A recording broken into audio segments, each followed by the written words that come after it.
Hey guys, welcome back to my YouTube. This is your first time tuning in. I am IFBB Pro John Jewett, and I am prepping for the New York Pro. So currently we are 6 weeks out, and if you tuned in last time, I've had Matt Jansen on here. He's given you some updates on his end on the coaching aspect, and from last week, I hit a body weight low of, I was 226.8, and we did pretty big refeed over the course of 2 days, which totaled about 1,000 grams. My weight came up to about 232, so I gained roughly 5 pounds, and then we just went straight back into pushing harder, and I added cardio back in this whole past week, 25 minutes in the morning every single day. And there's also been some other slight calorie changes, pretty slight though. So it's around 160 grams of carbs, 370 grams of protein, and about 30 grams of fat, 35, 40 grams of fat. So I've been doing that all week. This past week I hit a body weight low. I was in the 224s, 224, I think it was 0.8 if I remember. And so at that point, hitting a new low and being on track for fat loss, Matt gave me another refeed day. He's gonna explain that here shortly. What he did and kind of the why behind what we did it. But anyway, that brought me up just about 4 pounds this week. So the feedback that I gave Matt the last refeed day was that I felt pretty bloated and full by the end, which obviously it's a big increase in food volume over normal, so there's going to be some heaviness there. But there's a difference between just food volume, but also when you feel bloated and gassy and discomfort. And certain foods in there, I believe, were ones that were triggering some issues. One being the muffin, because pre-workout I was having a muffin, which I just did like a blueberry muffin. That sat really heavy, along with eating cream of rice on top of it. So this week, Matt removed that. And then I also mentioned one of my post-workout meals was 400 grams of potato. And if it starts to get over a certain amount of potato for me, it just starts to really bloat me. I noticed this with a lot of clients as well too. So it just reduced that potato amount. So this week the refeed was a little bit lower just because of those differences, but not by much. Leading into that body weight low, overall I still feel pretty good. I can definitely tell that I'm on a lower calorie amount and cardio's in place. I'm doing primarily only the Stairmaster this whole week. So off what it says, I'm probably burning around 300 calories. So it's a good caloric change from what I was doing previously. I definitely feel just a little bit more fatigued during the day, but I'm still able to turn it on for when I train. And my workouts, strengths have been still holding really well and actually still making improvements on some lifts. And the ones that I notice more improvement on is definitely my stronger body parts. So I'll see good increases in my quad movements and hamstring movements, just because legs is my strong point. So it'll hold really well, but I can still improve on it too. Areas that we're going to get into it here in a minute is my chest and tricep training. And when I filmed it, energy level for the day was just low, but I mean, that's the times when you just have to push really hard and your perceived effort is going to be greater. So it's going to feel like, if you didn't have that logbook to track to see, what reps you really need to be hitting, it'd be real easy to feel the perception being the same and stop early, and you end up shorting yourself a rep every single set. You do that over many weeks, and that will accrue to tissue losses. I truly believe that. So maintaining intensity and strength is key here. But during this workout next, I was definitely having a harder time maintaining those weights, but I did it. I just took a lot of effort, as much as I could muster into it. But overall, it was a successful week of training. And I'll just show you one comparison after this refeed. You can see this front relaxed pose. And it's good to have another set of eyes on you when you're prepping for something, because it's hard to see differences sometimes, especially between days. Sometimes it's easy, and to someone that's not constantly looking at photos, you might miss things. So for instance, on the left photo was right before my refeed day, so I was 224. 0.8 that day. The picture on the right was after the refeed day. I was 228 and some change. There is a little bit of fullness overall, but I got some hardness, and what you can see is right around the edge of the rib cage, oblique serratus area, is it looks harder. You know, there's more kind of some like cross striations occurring and picking up some hardness there. So you kind of gain some fullness and hardness, but proceeding training sessions are just, they feel better. The day after refeed for me personally, I'll just say like they have been very fatiguing, coming from a very high calorie level down to low. But that following day, like I feel good, and I feel even tighter, you know, because it kind of speeds me up some metabolically, and you're back into this really good fat burning state. So that's kind of my updates for the week. Sleep. You know, with regards to sleep, you definitely feel the difference being on prep. So that's when I start making sure I'm adding in sleep aids, and they kind of vary what I'm doing each time, and on how much I need. It's usually some combo of melatonin, GABA, 5-HTP, Phenibut. Sometimes I'll have Benadryl in with it too. But making sure I get good sleep. If I get crap sleep, my performance just drops so much. So it's essential that I make sure I keep performance up. But those are my updates for the week. We'll get into some chest training here in a minute. I'm going to turn it over to Matt, and he can give you his perspective on this week. What's up, guys? John is now 6 weeks out. Just a few updates and a few things I want to touch on this week. We ended up doing another refeed this week, which I did for a day and a half. And I wanted to go into a little bit of why I do that and how I do that. He basically had 1,000 grams of carbs over a day and a half, and the way that it works is he has one full day, and then the next day, which is about 350 on the second day, was his carbs through training. And basically with the amount of muscle tissue that John has, I just feel that one day is not enough. Basically, we get a quick jump in weight, but that weight doesn't stick for more than a day. So I feel that the second day not only shows in terms of the look, but it also the weight sticks around a little bit longer, so he can be assertive in the gym and just actually get a benefit out of the refeed. And a part of that refeed too, in my opinion, and without getting overly complex, you got to either choose fats or carbs as your main energy source.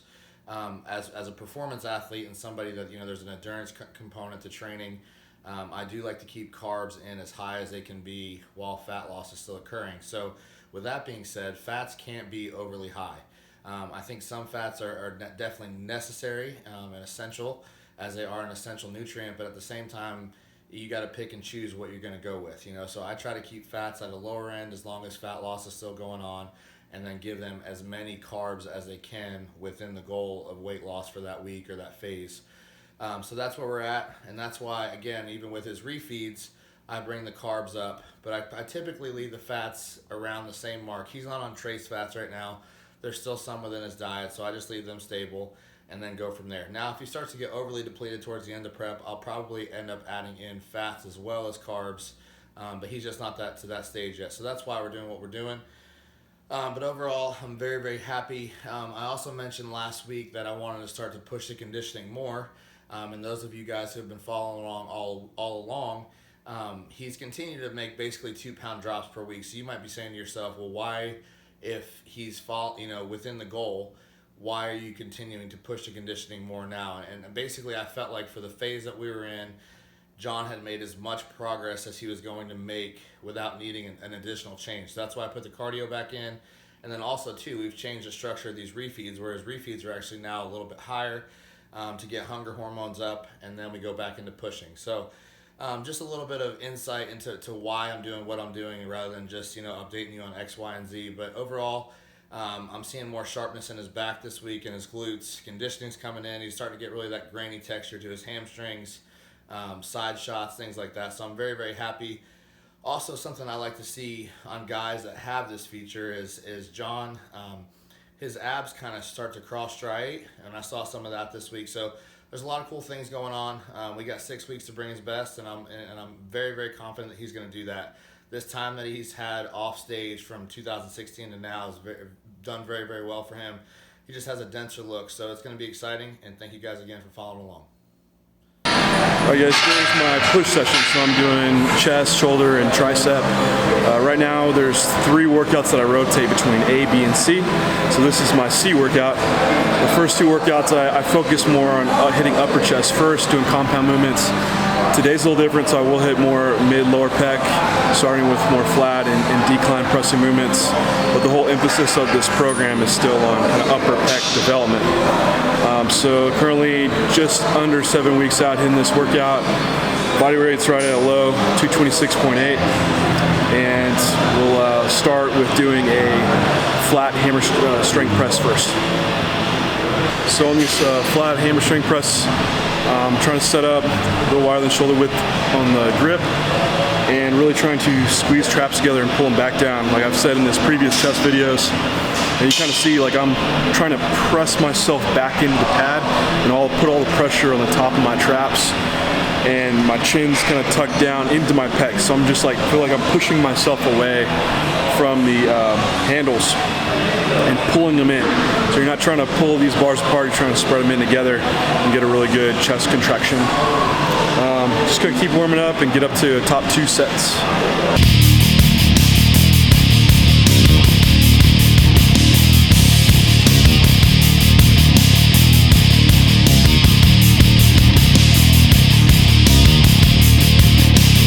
Alright, so my last workout I did 4 plates for 8 reps. So go in this, try to match it or beat it.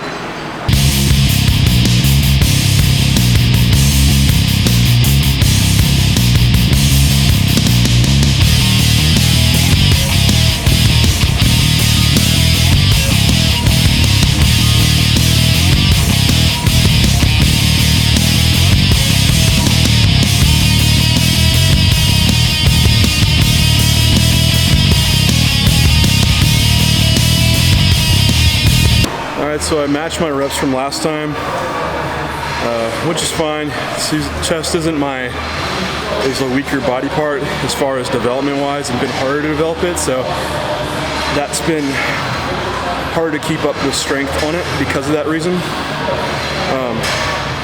Then for the second set, I'm going to drop back to 3 45s and a 10 on each side. I hit 10 reps last time.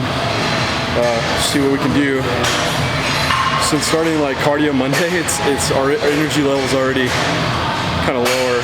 See, I'm just not as peppy today. But get up really early. I'll do cardio and I'll pose every morning now. So, but just get up really early to start training clients as well. But it's just time to keep pushing. It's a good thing I got the logbook so I can know what I need to try to hit.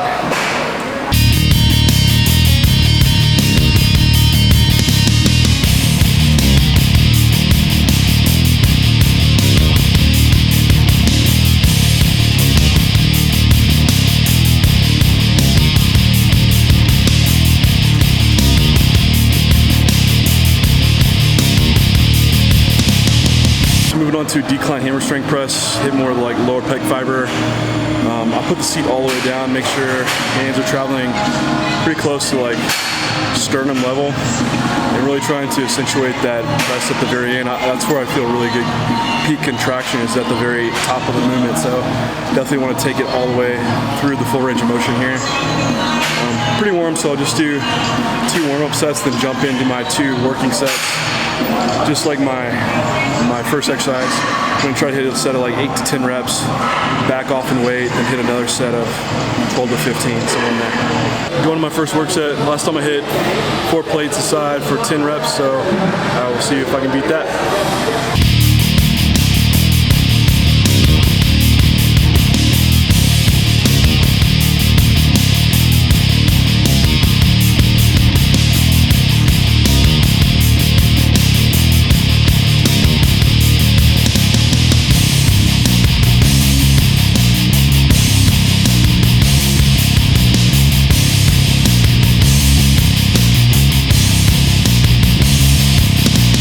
Alright, so I hit 1 extra rep on that one, so that was really good. I'll drop back down to 3 plates and a quarter.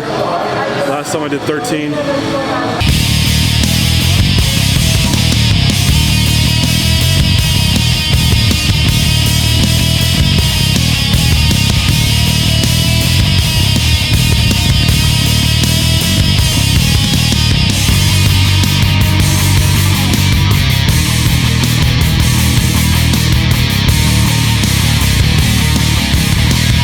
So last set on the decline press, I just matched my reps, that's fine.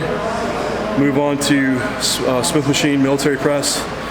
Try to keep the bar out in front of me. I think it takes less strain off the shoulder than doing just free barbell. I just come down to roughly chin level.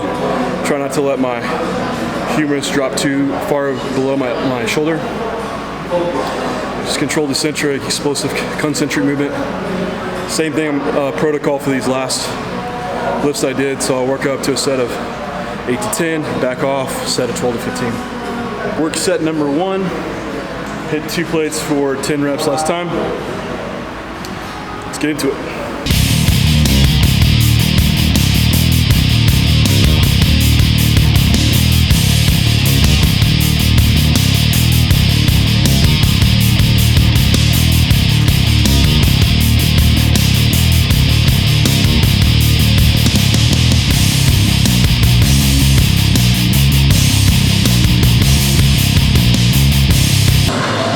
Into my second work set.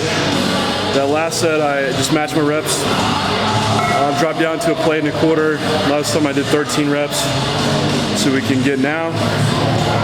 I use the Smith machine a lot, and especially for chest movements, my shoulder movements. The only back squatting with the bar that I do is out of the Smith machine. I know that people will give you a lot of shit for it, but I simply just can feel the intended muscle working more with it, more so than using a free barbell. That's the whole point of what I'm trying to do here, is just train the muscle from a strength perspective, and maybe having more carryover to other lifts. Maybe a free barbell is better, but from a development point of view, the Smith machine has been a great tool, and in my thought process, I think if I can contract the muscle better with it, that's going to lead to better hypertrophy than if I'm just aimlessly moving a weight through 2 points and not being able to concentrate in a certain area.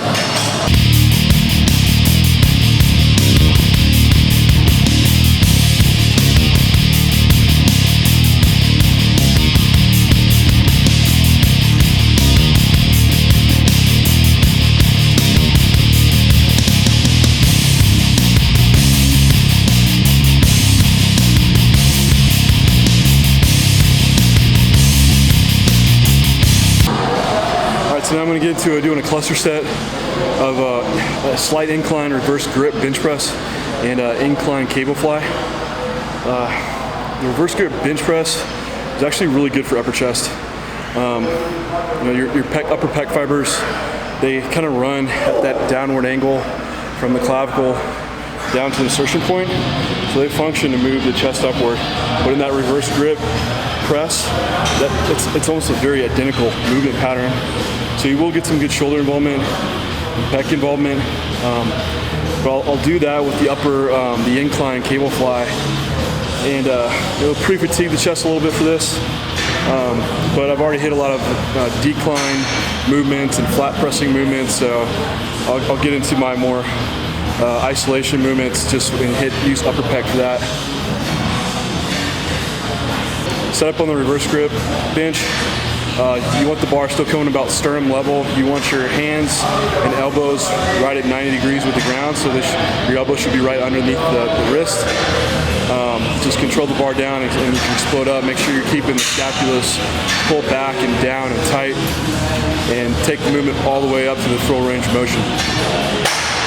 Set up on the incline cable flies. Set the cable up about a hip level, and you want to be making the movement and bringing the pinkies together at the very top of the movement. Do 3 rounds here, 8 to 12 reps. It's just taking 60-second rest between each set.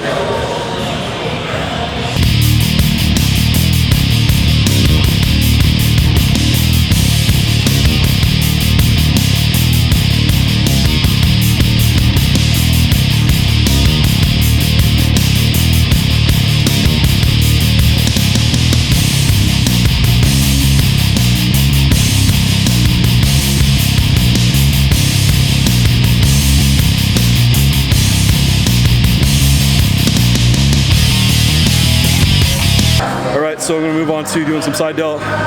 You do dumbbell lateral, pick a weight, do 10 full range of motion reps, then 10 partial reps out of the bottom position. I'll just do 3 rounds of that.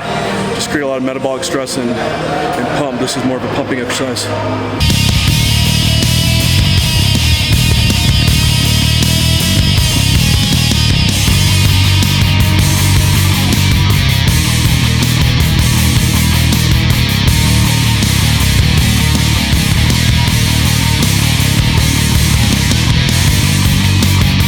Now move on to another side delta exercise. You're gonna do just a machine lateral raise. Just do 2 sets. Try to hit something for 20 reps the first set, then back down to. I'll stay the same weight, but the reps are gonna drop down. So maybe hit 15 reps in the second set.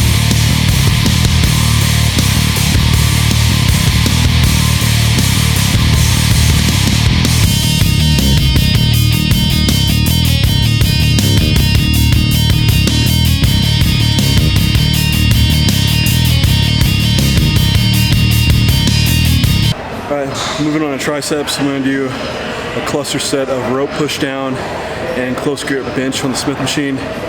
Hit some different angles, work different parts of the tricep. Go from isolation to a compound movement. Pre-fatigue the triceps a little bit before moving into the bigger movement.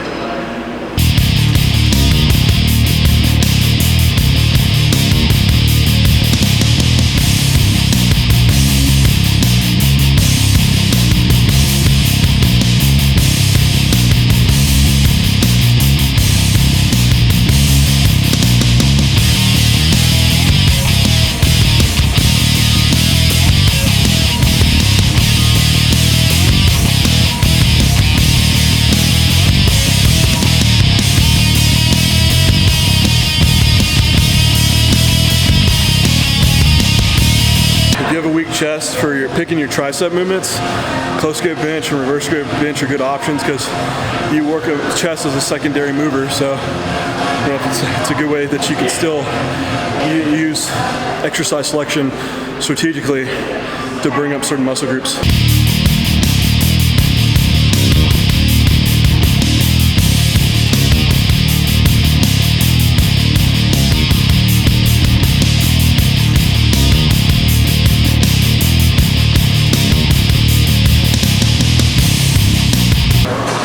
That wraps up my push day. Full workout description is below. Let me know if you guys have any questions. All right, guys, that wraps up the 6 weeks out. I appreciate all you guys tuning in and giving me all the support you have been on Instagram and even in the comment section below. If you have questions for me and Matt, please leave them below. We can make sure we get to those and answer them. And if you haven't subscribed to the video, make sure that you get notifications so you can know when we're posting up these new videos. And if you want to contact me or Matt for coaching, our emails are in the description below. And we'll be 5 weeks out next time, and I'll see you then.